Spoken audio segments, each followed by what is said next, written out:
two teams got blown out on the biggest stage, and we're supposed to pretend that that's fine. People are going to blame the G5 teams, but that's not actually the biggest issue. We're recapping CFP round one weekend. What's wrong with the CFP? And we'll be previewing the most amazing bowl game in the history of mankind, the Or at least Pop-Tarts Bowl. the only one that we actually care about outside of the playoffs. Exactly. This is the Nitro College Football Show. I'm Burl. I'm Street. Like and subscribe if you love college football. All right. First round, CFP is in the books. We had two good games and Two not so good games. Yeah, like I don't even really want to spend much time talking about those until we're talking about fixing college football. Yeah. I mean, it was rough. It was rough. But let's start with the first one. Alabama played Oklahoma on Friday night, and the atmosphere was nuts. It was pretty awesome, actually, watching it on TV. And Oklahoma comes out just firing on all cylinders, jumps ahead 17 points. And then Oklahoma proceeded to give up that lead after Bama goes on like a 27-7 run, point run there. And ultimately Bama wins the game 34-24 and ties the Georgia Bulldogs against Oklahoma for the largest comeback in CFP history. Yeah. So I'm going to stop you right there. Let's say that Alabama beat Oklahoma. I don't know about that, man. Oklahoma was dominating this football game. Like, not just winning, making Alabama look worse than they had the week before against Georgia. Mateer was actually looking good. It was a 17-0 lead. And then Oklahoma shot itself in the foot, not once, but twice, and made the mistake that you can't do when you're playing a team that has more talent than you, and let them get back into it. So started, it was 17-0. Bama gets the ball. They go down the field. It's a 4th down. And once again, DeBoer is faced with a situation similar that they had in the Iron Bowl, where they could have probably taken some points, but he decides to go for it on a 4th down. And Oklahoma, now they gave up the pass play, but then they couldn't tackle, and the guy ends up scoring a touchdown. So not only did they not stop him on 4th down, they give him a touchdown. And right then, all of a sudden, it's 17-7. So you've given Bama a little momentum there. You've given them life. So then you get the ball back, you pick up a few yards, and then you go to punt, which is fine. And then your punter just decides not to swing his leg at the ball when he dropped it to punt it. I don't know what happened. It's like he had a glitch in the Matrix. Like, he went to kick it, and he just stopped. Yeah, Oklahoma special teams just shit the bed in this game. They really did, and that's been a strength for Oklahoma this year. Yeah. Big reason why they've been able to win as many games as they did. You couple special teams with a great defense like they have, and they end up where they're at. Yeah. What blew my mind was how what happened to the defense. Where did it go? I don't know. Like I said, I earlier this year, there was a play in the NFL where Younghoe Koo, former kicker of the Falcons, went to try to kick a field goal, and he kicked the ground and stopped his leg. And I thought that was the worst special teams play that I have ever seen in my life, where there was no reason that you screwed up that bad, and you did, until this. The guy was he dropped the ball to punt it, and then he just didn't kick it. It wasn't like he dropped it on the handle and dropped it before. He dropped it like he was going to kick it.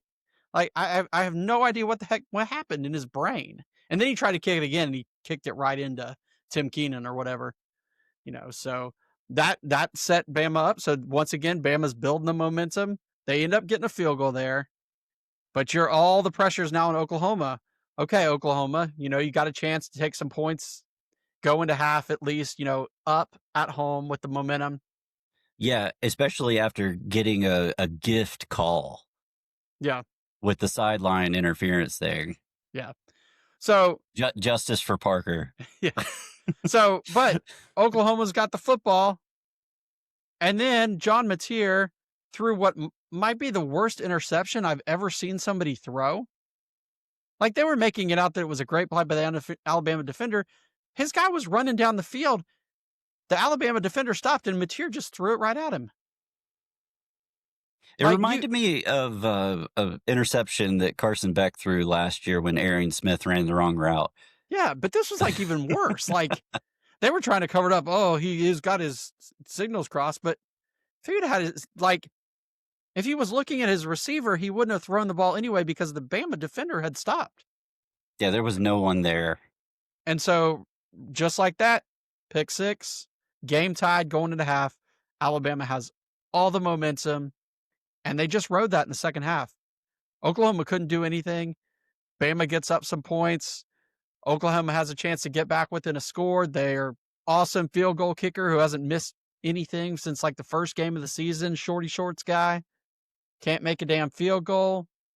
They go into the, and then here's the other funny part. They go to the fourth quarter, and to start the fourth quarter, they have 50 Cent come out because, oh, by the way, Oklahoma had stolen the Georgia mantra of hard to kill.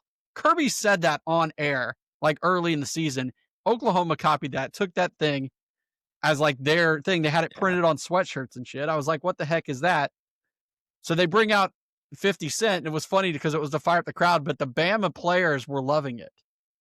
They were 'Cause like slapping hands. They that's were what that's the song that they always play apparently right. for themselves. And so I said it was fitting. I saw, I'm not going to take credit for this because I saw it online, but it's totally fitting that Oklahoma brought out 50 Cent because they decided they only were going to play 2 quarters. That's great. That's great. And even at the end, they were within 10. They were trying to get the field goal to then set up to try to get the touchdown, and then their kicker missed a chippy field goal. And Oklahoma's done, and Bama's alive, and now they've got life, and now they're Bama, and they're back in the playoffs. Everybody watch out because it's Alabama, you know? Yep. I mean, you have to. They're still Alabama. They're still very talented. Say But what you they will still about had, DeBoer.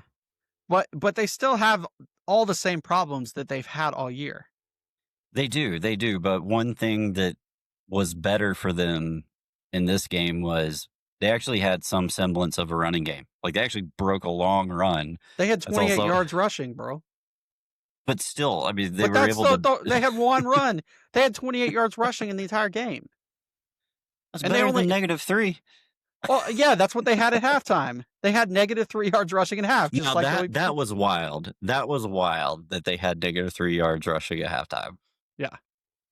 So, I mean, like I said, their problems are still they can't run the ball.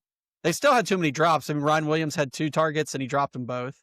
Yep, Even their receivers, the other receivers, Horton and Bernard Brooks. and Brooks, they all looked fantastic. They made some great plays in the game, but they did have a couple drops. Um, they made Simpson look better than the day he had overall. But Alabama still has their same problems. They get pushed around. They were getting totally dominated up front there at the beginning of the game. Um, so yeah, everybody's going to be back on the Bama bandwagon. I don't know if I am yet. They're going to go play Indiana now. Indiana is number 1. They beat Ohio State, but Alabama is going to have much more talent on its roster than Indiana does. So we are going to Well, find out in that game. according to the recruiting rankings. Yes. But also, but those talented players in Alabama, that you can see they step in sometimes and play good football. They So do. They do. When they turn it on, they're they're still Alabama at the end right. of the day. I mean, look at what happened early in the year, right? They get blasted by Florida State, right? Confidence is taking this hit. And then what they do after that, they go on that run where they had all those games against ranked teams and they won and they won and they won and they won at Georgia and they beat Vanderbilt. And then they lose to Georgia and they get their teeth kicked in, and then they're getting their teeth kicked in again. But all of a sudden, they get that confidence. So We will preview everything in the next round of the playoffs next week, but That's going to be a super interesting game. it's going to be a really interesting game. And who would have thought just 2 years ago, we're going to have a Rose Bowl that's Alabama against Indiana. Amazing. Amazing. All right, so we got some comments. Danny Bowen 25. Here's what's wrong with the CFP. The BCS was fine, but everyone was hurt because Alabama kept winning. So instead of beating them, they wanted to change the system. Yeah. I mean, I didn't want to change the system, and I was pissed that Bama was keep winning too, but I never wanted to change the system. I yeah, liked it. I liked the BCS. I thought it was fine. I absolutely thought it was fine. And that's, as a Georgia fan, we got left out before, and whatever. It felt more fair than anything that has gone before it. Transpired since, yeah. Yeah. And it would be pretty awesome if they mashed them up together with, the BCS plus playoff. That might be pretty cool. I mean, I think eventually you're going to get that because you're going to get away. We'll talk about it with the G5, but you're going to get away from these automatic bids for these lower conferences. It's going to be seeding, and they're going to have to bring in an element of some kind of unbiased and all this jazz because too many problems. Yep. So let's talk about the other good game. Miami versus Texas A&M. It was kind of an ugly game, and kind of a really ugly game, but it was really funny because Notre Dame Twitter was just going nuts in the first half, just saying if we could beat both these teams. It's like, dude, you lost to both these teams. Exactly. It's like, if you beat one of them, it wouldn't be worrying about it. But anyway, I digress. Hey, when it was 0-0 at half, I texted a couple of my friends and I said, hey, man, I didn't think I'd see a game as bad as 3-2. The old Auburn Mississippi State game. Oh, yeah. But this is pushing it. It was. Well, it was ridiculously windy that day. Yeah. And I felt bad for the Pat McAfee kick guy because he would have totally made it had it not been so windy. I mean, the kickers. He looked like Chad Powers, but kickers went 3 of 6 on the day. So it was a bad day. Yeah. And they were missing chip shots almost too. Yeah. Though I say the one A&M missed, it was Jared Zirkle, former Georgia kicker or former backup Georgia kicker. His wasn't because of the wind. His was because he kicked it low and kicked it right into the dude's hands. But yes, that's a problem. Yeah. But yeah, lots of missed kicks. Let's see. Defensive struggle, horrible win, missed field goals. Miami really just stuck with the run. And running with the running back, they end up getting the only touchdown of the game on a handoff to Malachi Toney. It was technically a pass. Carson Beck got credited with the touchdown pass. Oh, that's bull. Because Carson Beck, he ain't the reason they won in this game at all. No. Was it one of our friends said, man, they paid $4 million for a quarterback to hand it off really well. Yeah. To do what he did with one arm at the end of the SEC championship game last year. No, I mean, at the end of the day, the reason Miami won this game was because they made big plays. That's the reason they won the game. Here's why. So Malachi Toney fumbles, late in the game. He fumbles when they're driving. And man, he's just, he's distraught about it. He comes back and makes the touchdown play, makes a couple of beautiful cuts, gets that touchdown. Miami's defense had 7 sacks in this game. Marcel Reed's supposed to be a mobile quarterback. You have a mobile quarterback, you're not supposed to get sacked 7 times usually. Yeah, and you have a quarterback that's supposed to be a Heisman candidate.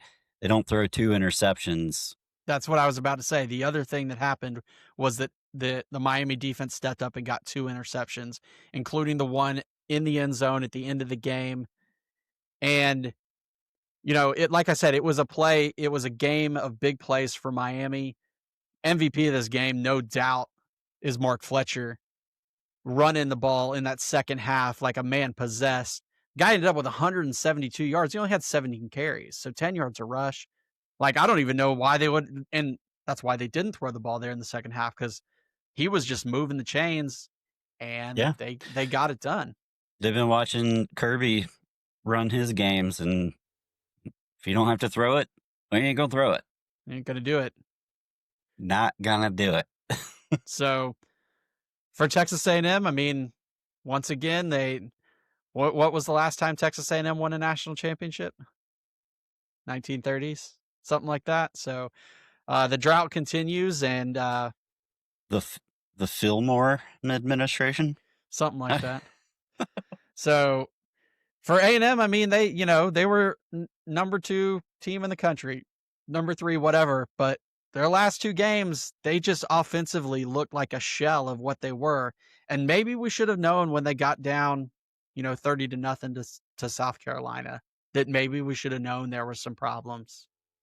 Yeah, I mean, you look at their schedule, they played literally the bottom half of the SEC Right. and beat those teams. So it's not like they were a bad team, but But they didn't beat the only one of anybody substance worth was consequence. Notre Dame, right? Yeah, and that was before Notre Dame had it figured out. Right. So Texas A&M is a good year, best year your program have had in a long time, but you lost your rival and you're out of the playoff. So, Frauds. yep, they were a fraud. I do like Um, Mike Elko though. I mean, yeah, he's super likable. yeah. So for Miami, on the flip side, Miami, they slipped into this playoff. They probably got in because Duke won their conference, and all the controversy associated with that. But now they get rewarded. They get to go play Ohio State. Good luck. Yes. Best of luck to you. That defense is not going to be nice. And I think that's the Cotton Bowl, which is on New Year's Eve. So that'll be the first of the next round of playoff games. Carson Beck, you struggled with good defenses last year, so have fun. You struggled with good defenses this year. Very true. Very true. It's a common theme. Okay, Yeah. and then you had the other 2 games were just absolute blowouts. We were interested in the Ole Miss Tulane game just for the simple fact, to see, what type of team was going to roll out for Ole Miss. And as it turns out, they were just fine because they Yeah. still have their offensive coordinator this for now for this run. And And Pete they're Bolton is damn likable. yeah. And Yeah. he has a cussing problem, so I like that even more. Yeah. So there are a couple of things worth mentioning in this game.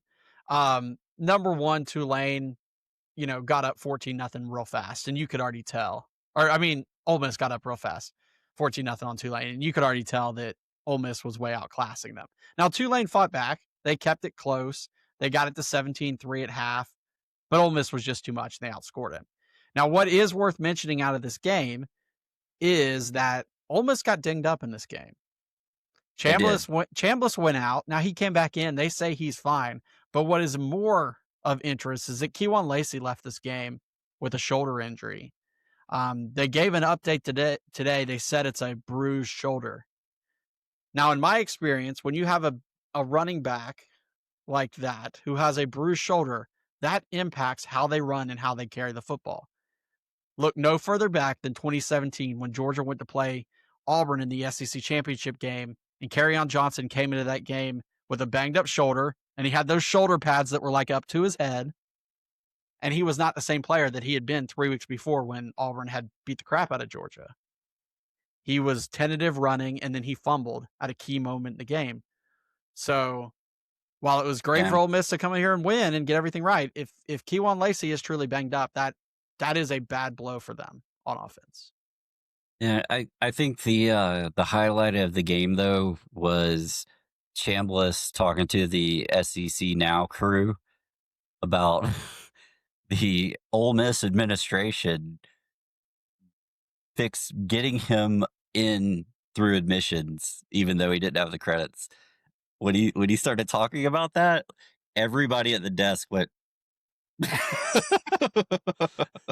And I was apparently like, he's trying to come back for another year. He's filed a petition to come back for another season. oh, there might be some investigation after that interview. Just say it. Oh man. So obviously Ole Miss gets the win. That sets up the rematch with Georgia in the Sugar Bowl, January 1st, 8 p.m.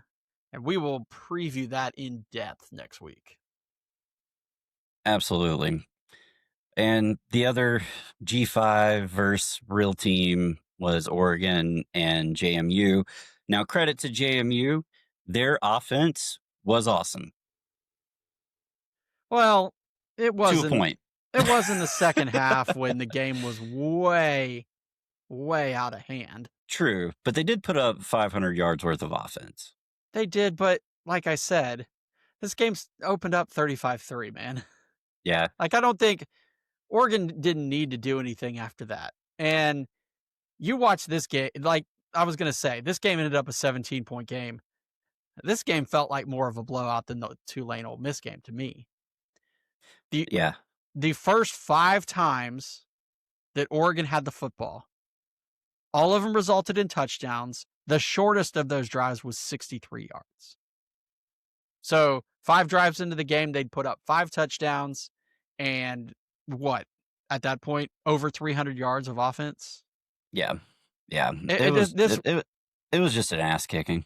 it wasn't even a contest. There was no push. Like every time Oregon would turn to hand the ball off, 10 yards, whatever. It just James Madison was a nice story, but they had their strength of schedule was like 115th in the country. They hadn't played anybody even remotely close to Oregon, and they shouldn't have been there.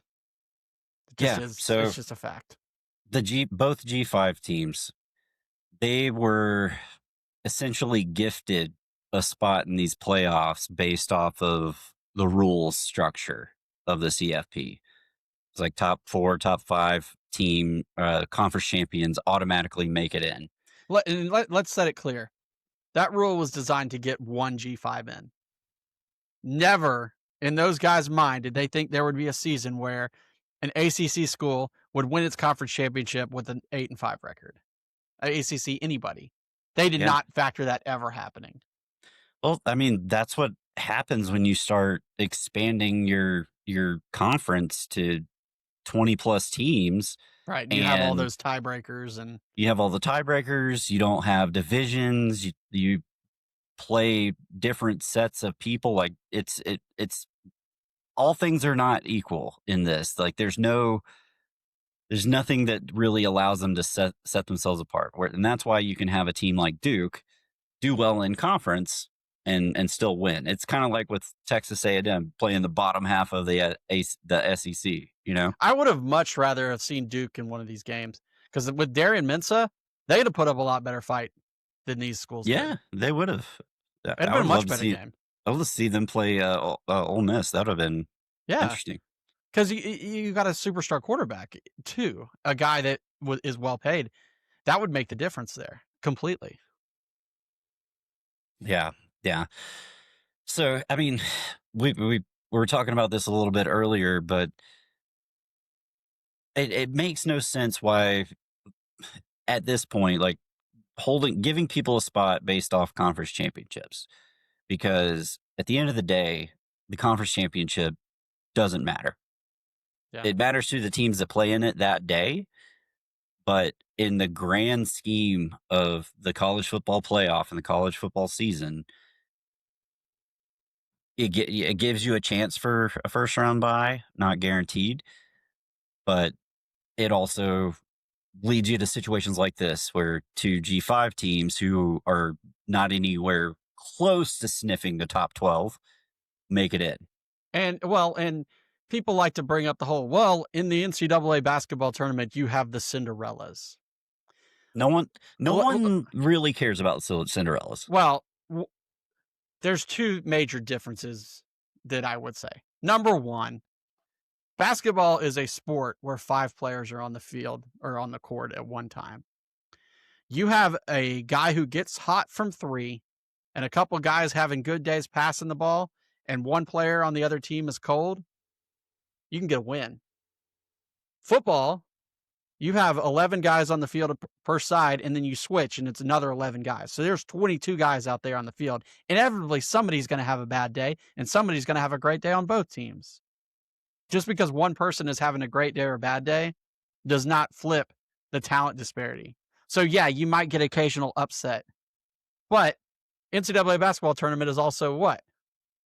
5 rounds? I mean, or 4 rounds, whatever Yeah. this, 6 rounds. This is not that. And the disparity in talent is way different, and the money behind these programs is way different, and the exposure is way different. It's a nice Yeah. idea to give those schools G5 and say, "Oh, give them something to play for." Realistically, you're not giving them a chance to play for anything because they're not gonna win these games. Right, right. And for me, like, I have no problem with a G5 making it in if they're ranked in the top 12, Right. It's the which is automatic. which is possible if they're Right, able to actually schedule, although now it's going to be damn near impossible for those teams, the top tier teams in the G5 to schedule power 4 conference teams unless they're on, the bottom dwellers of the conference. right. I mean, it just it at this point, it just makes sense that they have their own tournament, that they have their own national championship. Doesn't mean that they can't go out and compete and still have regular season upsets and all that fun stuff, but at some point, the level, especially with the money, and it's only gonna get worse. With the money involved Yeah, in the transfer portal, and every year, if you have a good G5 team, their rosters are gone. I mean, look at I saw how many players from Tulane entered the portal today. pretty much all, like, everybody from Tulane, coaching staff included. Same thing with JMU, coaching staff included, Yeah, are not going to be it's there because if you're decent, if you're good, and you were just one of those guys that was overlooked coming out of high school, like Fernando Mendoza, you're going to get a shot to transfer to a power forward school and show out. yeah. So, I mean, the G5, this whole situation, them getting bids, that's one problem with the CFP right now, but I don't think it's the only thing that's wrong with it right now. We felt it a little bit last year, a little bit of fatigue last year. We're 1 week in and I already feel a little bit fatigued. The schedule revolving around the college football playoff is a joke. There is no reason that college football's playoff should be stretched out over like a month and a half. The NFL doesn't do it that way. Why No, the it's heck is week college after week. right? Why the heck is college football doing that? The scheduling is a joke. You play week in, week out, challenging games, and then all of a sudden, oh, we're not playing this week. Oh, we're not playing this week. And this whole in the whole conference championship game thing, where some teams didn't have to play, and then they do have to play the next week, but they get hot and they get an easy game, and other teams sit at home. And then look what happened last year. It is ridiculous. Another part that's ridiculous is the playoff rankings are based on 12 people. They're going to be biased, and it's hard to put data points together. But they left their hats on the rack outside the room. But it's not comparable data points. That's the problem. The only comparable data point is head to head. So at least Miami got in this year. Yeah, I would love to see them bring back the BCS rankings. You can still have your 12 team, but just take your top 12. Yeah, That's it. that'd be That's fine. it.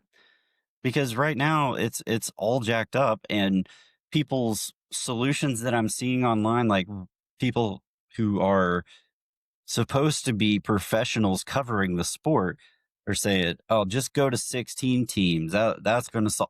That's bullshit. It is not going to solve it at all. No, It's going to make it worse because then you're going to get worse teams making it to the playoff, and you have to watch worse games. right, right. Here's my idea. How do we fix this, right? How do we fix the playoffs with the season, with everything else? All right. So everybody says, the bowl season. The bowl season's important for practicing, whatever. It's not anymore. Nobody cares. Nobody cares about bowl games anymore. Like I love bowl games, but I don't care. We're going to talk about the Pop-Tarts Bowl, and we care about that, but nobody cares. So how do we preserve the tradition of bowl games? And what they really were meant for was cool matchups that you didn't see year in and year out, right? What if we took the first week of the college football season and we moved bowl games to the first week of the season? Everyone plays in a bowl game first week of the season. They are dynamically scheduled based on standings from the previous year. So Yeah, just like the old bowl system where you're number 2 from the SEC and number 2 from the Big Ten right. play in the Outback Bowl. And What this does is it helps fix scheduling too. So every P4 team plays another P4 team week 1 in a bowl game, neutral site if possible. Doesn't have to be, but if the teams can come to an agreement on a neutral site, make it a neutral site. And you can just be call it at the whatever. site of the bowl games. Yeah, that's what I meant. I mean, if possible. That way, all that money that's been poured into bowl games and everything, you move it to the front. Okay. Also, you're starting so instead of starting the season September 1, we started a week earlier. Okay. And I'll explain why that's important. Okay. Number 2, G5, they're out. They're going to have their own playoff. So we're not even worried about them. They can still play games throughout the season against your P4, but they're out. They're just out. They're going to have their own playoff. Don't worry about them. Those bowl games that I talked about. Now, why are they important also? They don't count towards your overall conference schedule. There are no rankings released before those bowl games. The first rankings of any type that are allowed to be released are after that first week. So at least it gives a semblance of how people are going to line up, and it gives a data point of what conferences look like against each other. So when you go to look at the season, you've got something to go off of. Okay.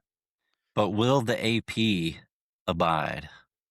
I think you would if everybody buys in together and does it. I mean, they could release rankings, but they'd all be blown up week 1. Okay. So then where does that go from there?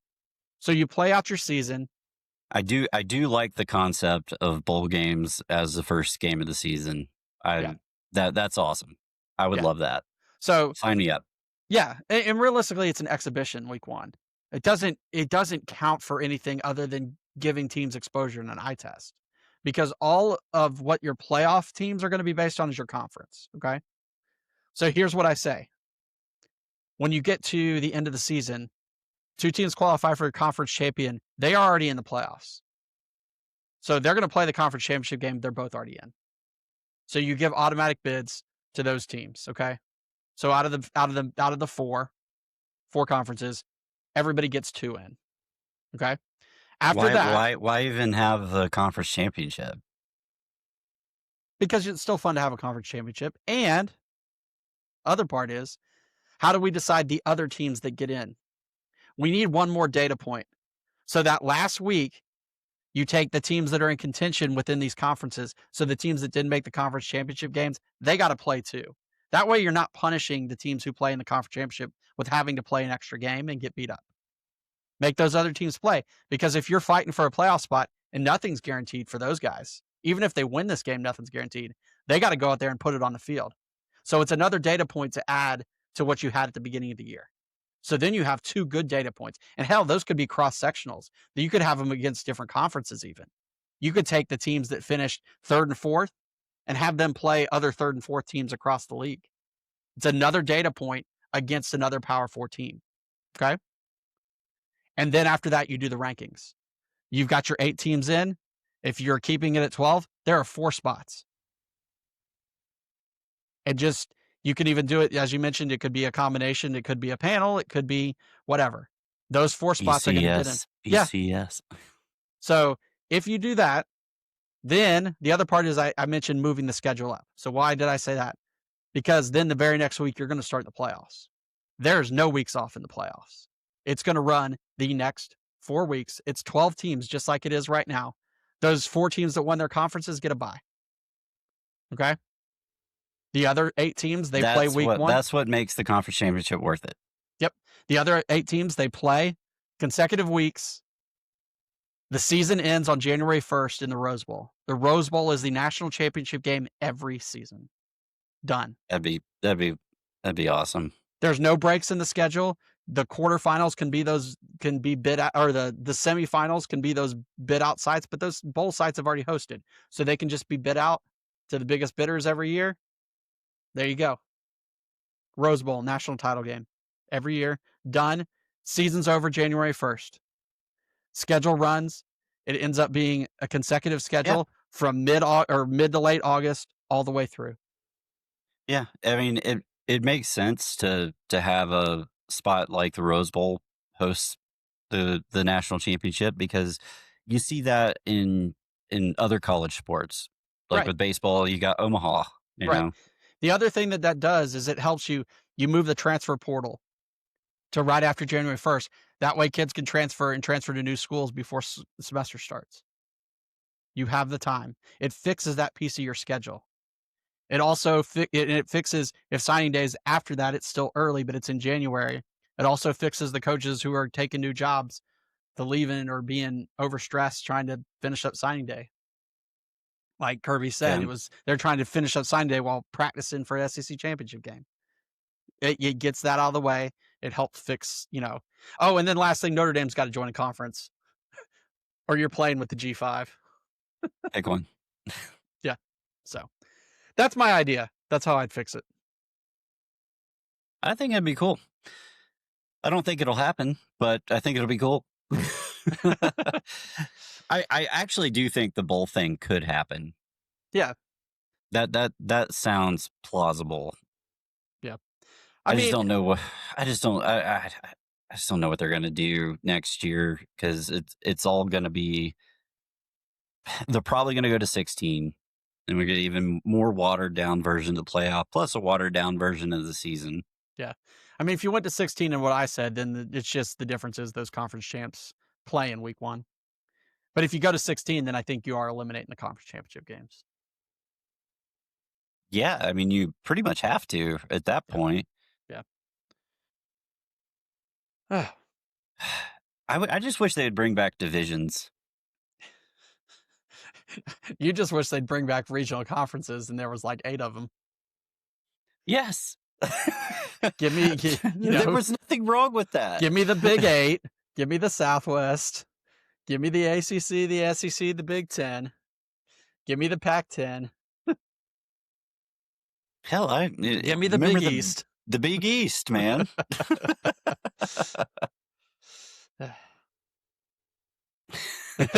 You're not wrong. Danny, you're not wrong. No, you're right. Yeah. But good stuff. Good stuff. All right. If you're watching this live right now, hit that like button, hit that subscribe button at the bottom right. You love college football. We love college football. Follow us. We're here every week. We're going to be here all throughout the off season, dropping crazy takes that probably don't make any sense, but who cares? Exactly. Speaking of stuff that doesn't make sense. Yes. The transfer portal. Everybody says it's always about to get crazy. The quarterback transfer portal is crazy. Thank you, Danny. It is crazy this year. There are so many good top flight quarterbacks, and after what you've watched, what happened? Okay, Heisman finalists, 2 of the 4 transfer quarterbacks. In the playoffs, you've got how many transfer quarterbacks? A lot. The days where you had to sign a quarterback out of high school and develop him are over. People are proving that you can have just as much success with a transfer quarterback as you can with a homegrown guy. Hell, if not more success. Right. So let's talk a little bit about some of these guys in the portal. Maybe we'll name them, and maybe we'll give a little thought on where they may end up. So I'll start this. The one that was the most shocking to me is Bo Pribula leaving Missouri after 1 season. Yeah, that one's interesting. Now, the offensive coordinator left or got fired. And that was like this week.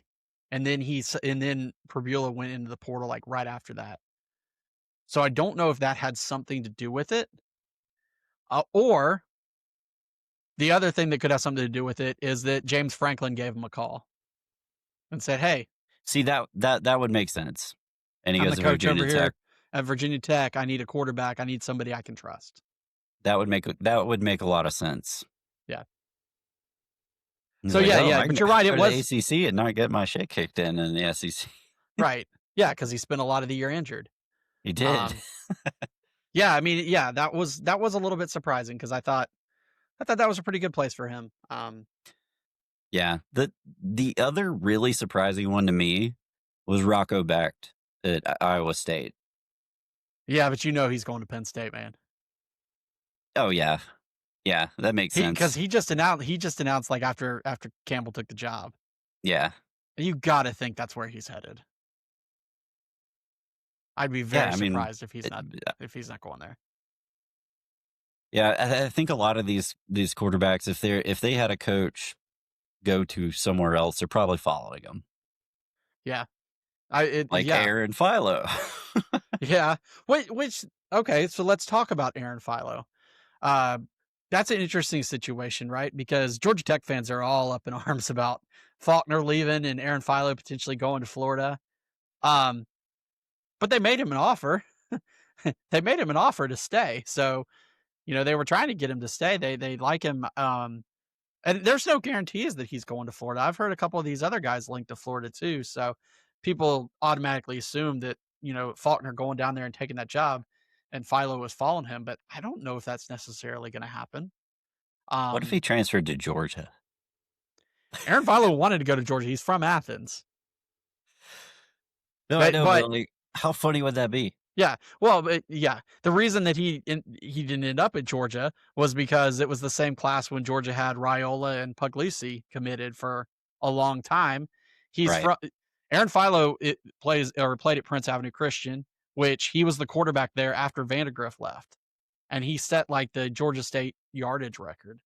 Um, so yeah, I mean, I think he grew up a Georgia fan. I think he wanted to go to Georgia, but that wasn't an Tim. option. So And it's he's actually shown himself to be a good quarterback against yeah, real when he got to real play, teams. he Yeah. didn't really get to play this year that much. Last year he got to play though. Yeah, Um, last year. so that's Yeah, one. I'm always a little skittish on the the Prince Avenue level of competition. My sister's kids go there, so yeah. I mean, it's small classification, private Christian school. Um, yeah, you have to be a little bit leery because sometimes kids can be talented and then they need some time. Heck, look at Arch Manning; he needed the time, right? He did. He did. Absolutely. Um, so some other names on this list, the number one top name on this list is Brandon Sorsby from Cincinnati. Um, I think that's Texas Tech spot for him. He had a really good year there at Cincinnati and watched Texas Tech beat them. And I think he was a guy who could go to the NFL, but I think if he's not going to, then it's going to be He'll make more money in college. exactly. So you said Texas Tech. I mean, they got to be going after Dylan Raiola. They have to. They You would have think, to. but then then Raiola would have to tear his ACL just to keep up with his boy. So I mean, I don't write the rules, man. yeah. That's just what. The rumors are that Raiola is now being linked to Louisville, which Louisville, likes to take transfer quarterbacks. They've been doing it the last few years. So that sounds like that might be a landing spot for him. Interesting kid, right? Went to Nebraska to follow his dad. His uncle was the coach there. His uncle got fired and it was like, up, he's in the transfer portal. Yep. So and much and for I think being and his legacy. brother his brother decommitted too. So he was committed there too. Yeah. Yeah. That was the first shoe to drop. Yeah. Uh so here's the interesting one. Big name. Where do you think Lagway ends up? Ooh. That's an interesting one. Let's see, who's gonna be in the market for a quarterback? I mean, Tennessee well, or Tennessee's or trying to get Aguilar another year. I think Aguilar's trying to get another year first and yeah, foremost. They're trying to pull the old Pavia. Diego Pavia thing. So Well, I we'll see. mean, he is on Pavia's lawsuit against the NCAA, Right, so right. That's what I'm saying. So yeah. So there's a chance. Okay, and I mean, then LSU is the first one that pops to mind immediately. Lane's gonna be looking to make a splash there, yeah, I and mean, probably will try to get Chambliss to come over. Chambliss. Ole Miss is helping to try to get Chambliss another year. He's another situation where he was a D2 guy, so I don't think Chambliss leaves Ole Miss. I think if he gets another year, I think he stays. Um, but Lagway could be a splash for Lane, obviously. Um, so LSU could be a potential. Always, always, forever. Miami is always looking to buy its next quarterback. Miami's always there. I think they're going to buy Sam Levitt. I think that's where he's going to end up. He went in the portal. Yeah, Florida State's gonna need a quarterback. No, Castellanos is staying. Oh, he is. I Yeah, thought he was graduating. Hmm. no, I think he's already got a 5th year waiver. I think I saw the other day. Um, let's see. But then, obviously, with Lagway, the schools that immediate come to mind, he's from Texas. So Texas Tech. I mean, if they don't go after Sorsby, that could be a landing spot for him if they wanted to spend the money. Um, and then I saw that there's been some chatter about Lagway to Baylor potentially. Baylor is close to where he's from, and I guess he's got some ties there. So Baylor might be a possibility as well That for actually Lagway. might be a good spot for him. Yeah. It's interesting if Lane took him. Lane had the front row view for the game when Lagway threw all those picks this year. It's true. Um, but yeah, a couple other guys worth mentioning on this list. Josh Hoover, quarterback at TCU. I think he might be your next starter at Indiana, following in the tradition. That's where they've got him linked. He's a pretty good player. Kenny Minchie, interesting at Notre Dame because up until like the first week of the season, you thought he was going to be the starter at Notre Dame, and then they Yeah, named CJ Carr the starter. Turned out to be the right decision because CJ Carr looks like he's a pretty damn good football player. So that's a guy could be interesting to see where he goes. I have no idea. yeah. That one did jump out at me. Yeah, Notre Dame's gonna be interesting next year, especially if, coach goes to the Giants. Yeah, if that happens, it'll be interesting. Yeah. But their schedule's easy, so and while Love's gone, Price is coming back, so they at least have a good quarterback running back duo. A couple other names to mention: Aiden Childs, quarterback at Michigan State. I mean, Michigan State was a dumpster fire. He had a pretty good start to the year. He was the number 7 quarterback in the country a few years ago. I think he's a pretty talented guy. He could see some attention from somebody. And then a couple of guys who went into the portal today. Ashton Daniels at Auburn. That was just funny, not because I think he's some great player, but because they made this whole big deal about the fact that he sat out that game before the Alabama game to preserve his red shirt so that he could have another year at Auburn. Yeah, they know who their quarterback is next year. Yeah, I think Deuce Knight, he sat out that game and Deuce Knight had 6 touchdowns, and the new coaching staff was like, yeah. Yeah. I So, mean, if if you have the confidence and your name is Deuce, you're probably gonna be good. well, I mean, I also think, I think he was betting on the fact that Durkin might get that head coaching job, you know, and then he didn't. So maybe that's, something there. And then They hold last one, did they hold on to him for the D coordinator? I don't know. No. Okay, I think they kept him. Let me see. not important. Yeah. Last one was another one today. It's just an interesting name, Antoine Hill, Memphis' quarterback. He was a pretty high rated guy in last year's class, so he played some at Memphis this year. He's a dual threat guy. He'll get some attention too. No idea where he's going, but he went in the portal today. So transfer portal is absolutely nuts. These guys are all going to be making more money than they probably would in the NFL next year if they went. So it'll be interesting to see what happens. Yep. Market madness. We'll see what the market says. But if you're watching us live right now, hit the like button, hit the subscribe button. We love college football. You love college football. Let's talk college football.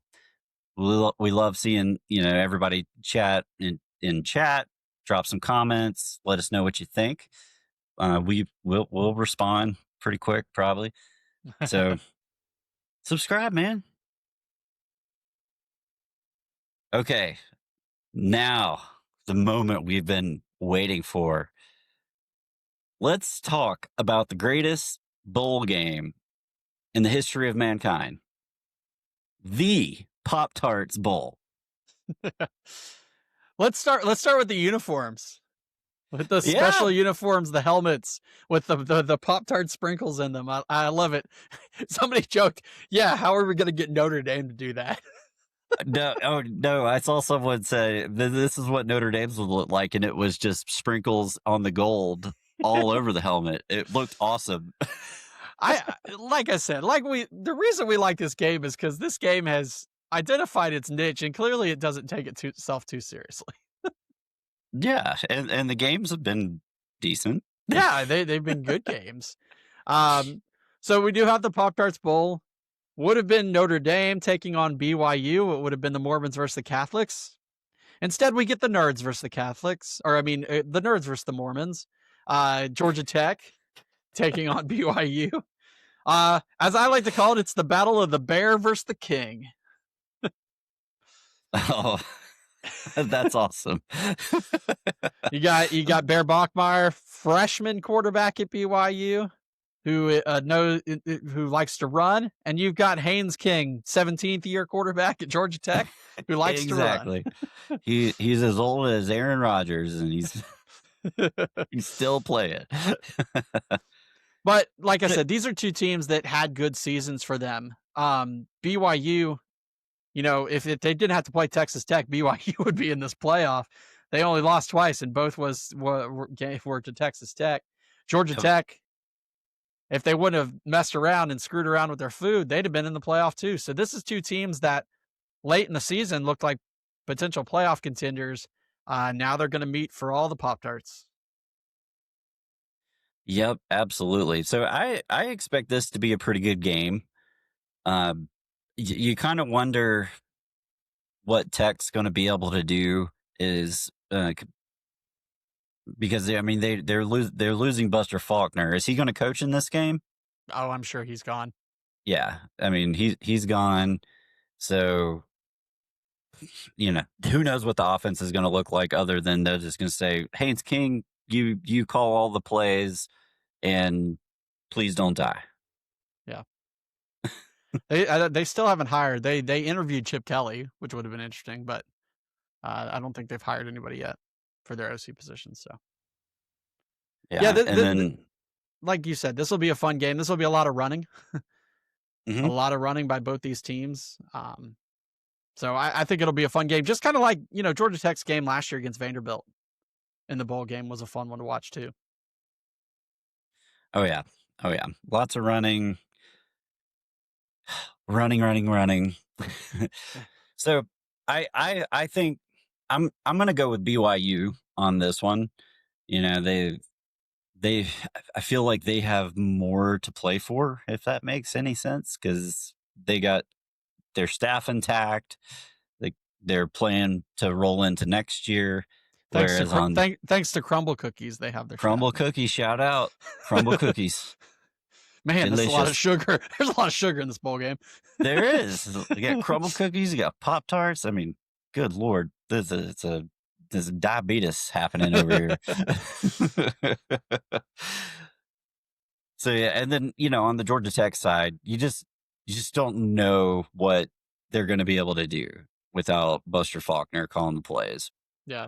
Well, and what happened in the Georgia game, like their offense that was so surefire all year just looked absolutely beat up by a team with a good defense. And Their schedule was pretty weak all year. They hadn't faced a lot of tough defenses. BYU's got a pretty decent defense. I think BYU on their side, like I said, their only 2 losses were to Texas Tech, one of the best defenses in the country. When they've played other teams, they've been able to move the football. So, and we know Georgia Tech's defense, while it played good against Georgia, has been horrible for the most part this year. So I think Yeah. BYU moves the football a little bit more than Tech. I think Haynes King goes out in glory on his shield, killing himself like he always does. But I think BYU gets the win in a high scoring affair, which will be good for the Pop-Tarts Bowl. Yeah. Give me You give me BYU 38, Tech 35. Nice, nice. Yep, we are going to need a Ozempic Bowl soon. It should come right after the Pop-Tart Bowl. That would be amazing. Oh, Okay, so I spent some time on this thinking about the prop bets for this game. And we're not talking prop bets like, who's going to score first or who's going to have the most yards. No, bump that. We're talking about Pop Tarts, man. Pop Tarts. So, first prop bet, will there be Pop Tart resurrections? Jesus Pop-Tarts. It is the Christmas season. Um, yes, at least one Pop-Tart dives in that toaster and comes back to life. Okay, so that was the follow up. If yes, how many? Just one. Just one. I'm just going with one. So I think this is gonna be at least two. There's got to be more.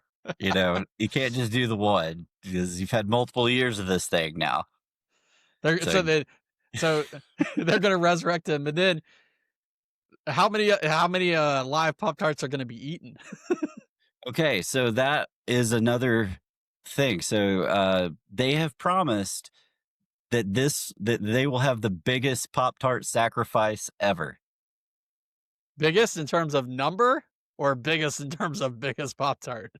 Yeah, there might be like 6 Pop Tarts total, like 3 per team. So Oh man. I'm gonna say 3. That's what I'm gonna go with. I'm gonna go with you. You know better than me. I'm just making it up. Okay, so next one is really fun. So the winning team gets to choose which Pop Tart flavor they want, right? And for this year, uh, they get 3 choices: hot fudge sundae, wild berry, or mystery flavor. Oh, it's got to be the mystery flavor. Mystery flavor. Okay, so what will the mystery flavor be? Here's the rules. It will be a previously discontinued flavor. So they're bringing back a flavor. They're resurrecting a flavor. There's your resurrection right there. It's guaranteed. So options are peanut butter, vanilla milkshake. That one actually sounds really good. Blue raspberry, cinnamon roll, red velvet cupcake, chocolate chip cookie dough, and grape. It won't be grape. I actually think it's going to be grape. And I'll tell you why. It's the closest one to strawberry. True. If it is the mystery flavor, I mean, I think they're not going to go peanut butter because it's too PC and too many people have peanut allergies. So it's probably going to be. I would say it's either vanilla milkshake or chocolate chip cookie Bold move, Cotton. Oh man, this is gonna be a fun game. I'm looking forward to seeing all the antics because these Pop Tarts are gonna be running around doing crazy things during the game, and I think we're gonna have a good game out of it. Yeah, I think so too. All right, any final thoughts on the Pop Tarts Bowl, college football? Nah, man. Now we got to wait almost 2 weeks until we get the next round of playoff games, which is absolutely stupid. And we will have a full preview next week. And let's just hope that none of our Georgia Bulldogs get injured or get hurt over Christmas. Let's And hope no one gets arrested. well, that too. But final thoughts for all you out there watching. We appreciate you. We hope you have a Merry Christmas with your families. And we will be back next week to get into the next round of the playoffs. Yeah. And if you're still watching with us live, hit that like button, hit the subscribe button, give us a sub, follow us. And on Christmas Eve, wish Pearl a happy birthday. Yeah, it's the worst birthday. It's pretty much the worst. All right. Merry Christmas. All right. So till next week, I'm Burl. I'm Street. Go Dogs. Merry Christmas. Go Dogs. Merry Christmas.